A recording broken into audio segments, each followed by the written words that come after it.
नमस्कार विद्यार्थी मित्रांनो, इयत्ता 10वी मधील 10वी गणित भाग 1 मधील वर्ग समीकरणे हे प्रकरण दुसरा आहे।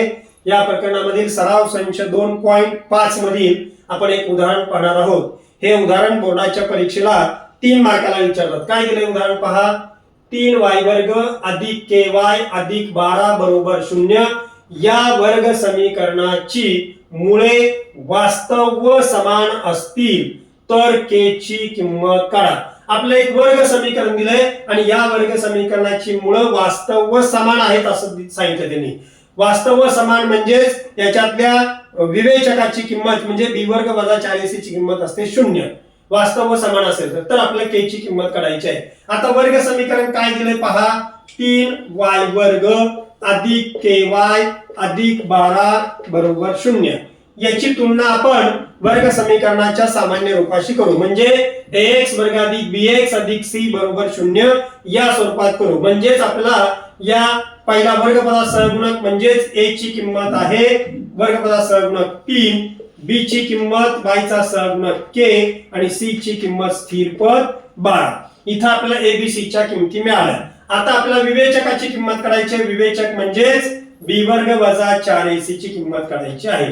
मग b ची किंमत काय दिले पहा, b ची किंमत दिले k त्याचा वर्ग वजा 4 आहे तसंच गुणिले a ची किंमत 3 गुणिले c ची किंमत 12 बरोबरच्या खाली बरोबर चिन्ह परत k वर्ग आहे तसंच मधलं चिन्ह वजा। आता या तिघांचा गुणाकार करायचा आहे आपल्याला। पहा या तिघांचा गुणाकार काय होईल, 4 ने 3 ला गुणिले 4 त्रिक 12 आणि 12 गुणिले 12 म्हणजे 12 चा वर्ग 144। जर आपल्याला गुणाकार येत नसेल का डायरेक्ट येत नसेल तर आपण कच्चं काम करायचं आहे बाजूला। अशा प्रकारे आपल्याला ही b वर्ग वजा 4ac ची किंमत मिळाली। काय मिळाली, k वर्ग वजा 144। पण आपल्याला काय सांगितलंय, वर्ग समीकरणाची मुळे वास्तव व समान आहेत म्हणजेच b वर्ग वजा 4ac ची किंमत आहे 0। b वर्ग वजा 4ac बरोबर 0।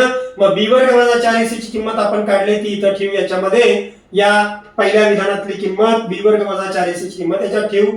काय दिले, b वर्ग वजा 4ac ची किंमत काय आली आपल्याला, k वर्ग वजा 144 बरोबर 0। आता आपल्याला k ची किंमत काढायची आहे म्हणून वजा 144 ची बाजू बदलू, म्हणून k वर्ग आहे तसंच बरोबर वजा 144 उजव्या बाजूला गेले की अधिक 144 मिळेल।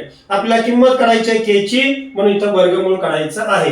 म्हणून इथं लिहायचंय वर्गमूळ काढू आणि मग प्रत्येक पदाचं वर्गमूळ काढायचंय। k वर्गाचं वर्गमूळ k आणि 144 हा 12 चा वर्ग आहे म्हणजे अधिक किंवा वजा दोघांचाही वर्ग 144 म्हणजे k ची किंमत मिळाली अधिक 12 किंवा वजा 12। म्हणून शेवटी आपण लिहायचंय k बरोबर 12 किंवा k बरोबर वजा 12। अशा प्रकारे k ची किंमत मिळाली आपल्याला 12 आणि वजा 12। धन्यवाद।